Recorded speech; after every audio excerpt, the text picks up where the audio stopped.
Earth signs, tignan po natin kung ano ang mensahe para sa'yo ngayong araw. Keep in mind po na ito ay general reading lamang. So, hindi po lahat ay makaka-relate. So, be open-minded. Sa mga hindi pa po nakasubscribe dito sa ating channel, please subscribe na po kayo. And pa-like na din po ng ating video. At sa mga nais naman pong mag-avail ng ating private readings, Lucky Stones and Amulet, makikita nyo po yung link sa description box below. Tarot Intentions by Aliana Reyes. Tignan po natin kung ano yung mensahe para sa'yo. Mensahe po natin Spirit Guide. Mensahe po natin Spirit Guide. Okay, we have seduction.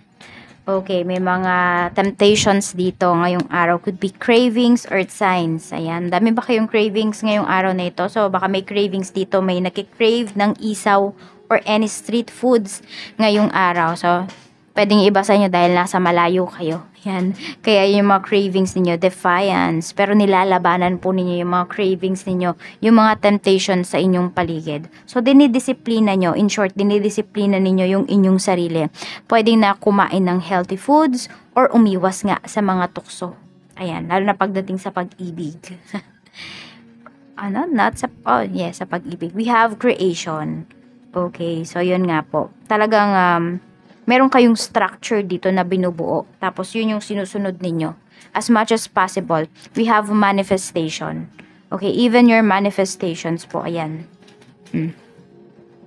Okay, so pwedeng natatempt yung iba sa inyo dito na mag-shortcut. Ayun yung pinapakita dito. So, earth signs, ayan po, tingnan natin. Just believe sa manifestations mo. Just believe dun sa power mo, sa magic mo. Tingnan natin. So, lahat naman tayo ay we have magic, we have gifts. Yung iba lang is natutulog, parang ganyan. Black, tas meron naman is activated. So, tingnan natin kung ano pa yung mensahe. So, ayan, ginugulo kasi ni Dimitri. So, hayaan na lang natin. Puwera usog para sa aking baby. We have po manifesting greed. Ayan o, more on manifestations yung lumalabas dito sa cards mo. Ayan o, sa energy mo ngayon, madami ka bang minamanifest? Earth signs? Ayan po o, just stay connected.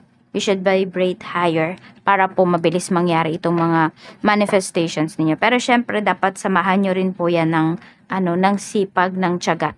And also, mas maganda diskarte din. So, tingnan po natin kung ano pa yung mensahe para sa'yo. So, ayan, magulo na yung ating mga cards. Pasensya na po. Tignan natin ano pa yung mensahe for you.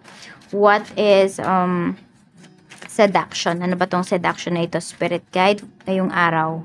We have 6 of Cups. May bumabalik yata dito sa life mo. Earth signs. Meron dito na tinutukso ka.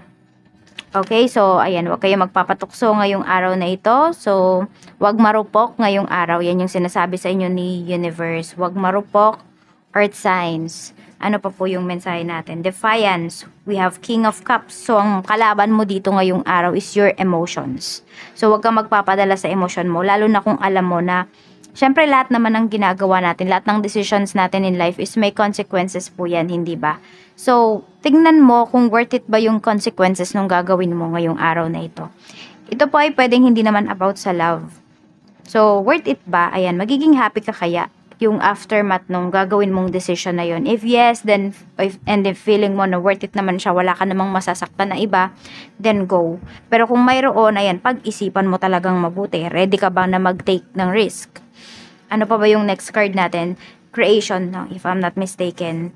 We have 7 of Swords. Ayan. Dito po sa mga ginagawa ninyo, sa mga structures, no, na ginagawa ninyo, or inuumpisahan ninyo, tahimik lang daw po kayo dito. Ayan, tahimik lang kayong kumilos. Maging maingat kayo sa mga kilos ninyo. Earth signs ngayon. So, tignan po natin what is manifestation. We have 8 of Swords. Ayan. So, ang daming mga blockages dito pagdating sa manifestations mo. Actually, yung iba sa inyo, kayo mismo yung nagbablock dito. Nilalabanan ninyo eh. Yung mga minamanifest ninyo. Hindi siya nagfo-flow ng maayos. Pwedeng sobra nyo po kasing iniisip. Kaya ganyan yung nangyayari. So, pag kayo po ay nagmamanifest, mas maganda, relax lang yung energy ninyo. Tapos, hindi kayo yung sobra-sobrang umaasa talaga na mangyayari yun. Yes, alam mo sa sarili mo na mangyayari yun. Pero, wag ka masyadong umasa. Yung tipong oras-oras nasa isipan mo yung minanifest mo. Mabablock talaga siya. Tignan natin kung ano pa yung mensahe. So, ayan, pasensya na po ulit at magulo na. Pero, ayan, sige, okay na yan. Tingnan natin kung ano pa yung mensahe para sa'yo. Pagdating po sa trabaho, we have Knight of Cups. Okay, so ano ba itong minamanifest mo na good things pagdating sa trabaho? Yung iba sa inyo, mismong trabaho po yung minamanifest ninyo. Baka naghahanap kayo ng trabaho, ayan. Pwede po na may makakatulong sa inyo dito. Pero most especially is tulungan po ninyo yung sarili ninyo. Kasi, di ba, kahit alam naman natin na may makakatulong sa atin, minsan din naman is nakakahiya din namang humingi ng tulong sa kanila. And also, kayo din naman, nahihiya kayo na lumapit. So, ayan, kaya naman galingan po ninyo. Ayan, baka may interview yung iba sa inyo ngayong araw na ito. We have King of Wands. Action kasi kayo kung action, earth signs ngayong araw na ito. So, pwedeng wala kayong papalampasin dito. Ayan po. Tinitignan nyo ding mabuti yung inyong trabaho. Ayan, kung okay ba, nagawa nyo ba yung best ninyo, or nagawa nyo ba ng maayos yung inyong trabaho. Minsan nga hindi na kayo tumitingin kung best nyo ba nagawa yung trabaho ninyo. Doon na lang kayo sa binigay nyo yung effort ninyo. And ano pa, binigay nyo yung puso ninyo. Yan. So may puso po kayo dito pag gumagawa kayo. Hindi lang basta gawa, hindi lang basta matapos yung trabaho. Merong ganun. Siguro sa mga kasamaan mo sa work. Pero kayo is nandoon yung puso po ninyo sa inyong mga ginagawa. Pagdating sa negosyo, we have 5 of Pentacles. Okay, kaya pala meron tayo ditong seduction, may mga pag-aaway dito. Kasi po, ayan o, meron tayong 5 of Pentacles. Yan kasi yung energy pagdating dito sa inyong negosyo. Actually, hindi siya maganda. Sa totoo lang. Kasi ito ay, paghina ng benta. Ayan po. So, pwedeng nade-distract kayo ngayong araw na ito. Hindi nyo alam ano ba yung gagawin ninyo. We have seduction here. So, nakakaisip kayo ng mga pamamaraan, ng mga approach sa negosyo ninyo na alam nyo na hindi, in the long run, hindi talaga makakabuti sa inyong negosyo. Pwedeng illegal ba yan naiisip ninyo? Or mangungutang ba kayo dito? Maniningil ba kayo? Ayan, baka naman kasi kaya nalulugi yung business ninyo. Ang dami-dami ninyong pautang. Tapos ito na, pag sinisingil mo na, mga nagagalit na. Kaya next time talaga, pag ganyan, wag na kayo magpapautang. Ganito lang kasi yan. Pinautang mo sa business mo to, pinautang mo sila, siningil mo, galit pa sa'yo, hindi umikot yung business mo, hindi umikot yung puhunan mo, lugi ka.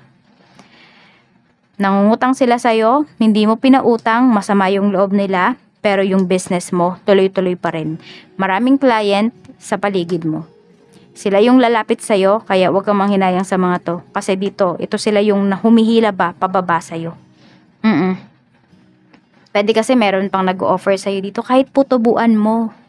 Babayaran ko po pag sweldo na, ganyan.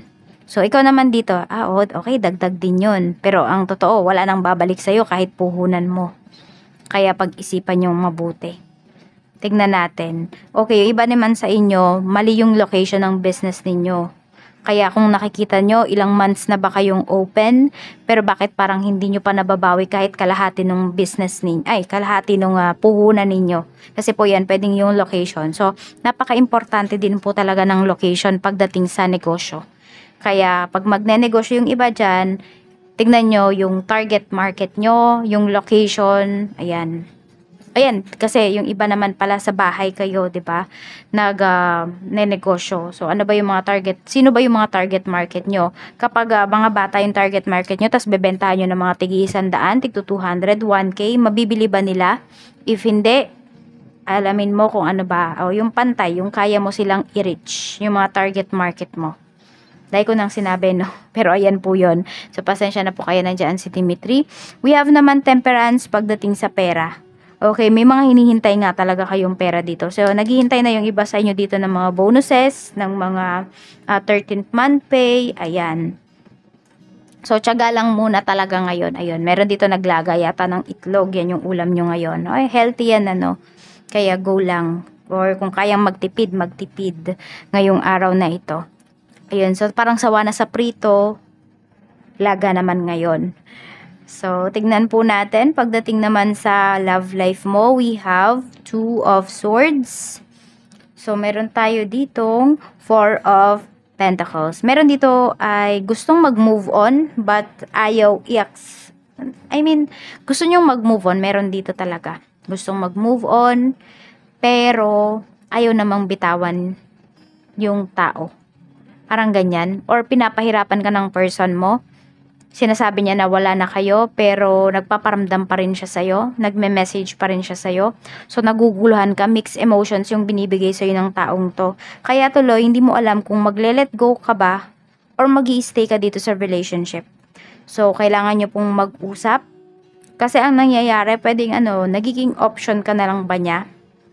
Nitong taong to, siya yung, hindi ka namimili, wala kang pamimilian. Siya lang talaga yung nakikita mo. Siya yung gusto mo, yung mahal mo. Pero kasi itong person mo, ayun, mukhang meron siyang dalawang pinamimilian dito. May choice siya, may option siya. So, wag kang pumayag na ikaw yung maging option dito.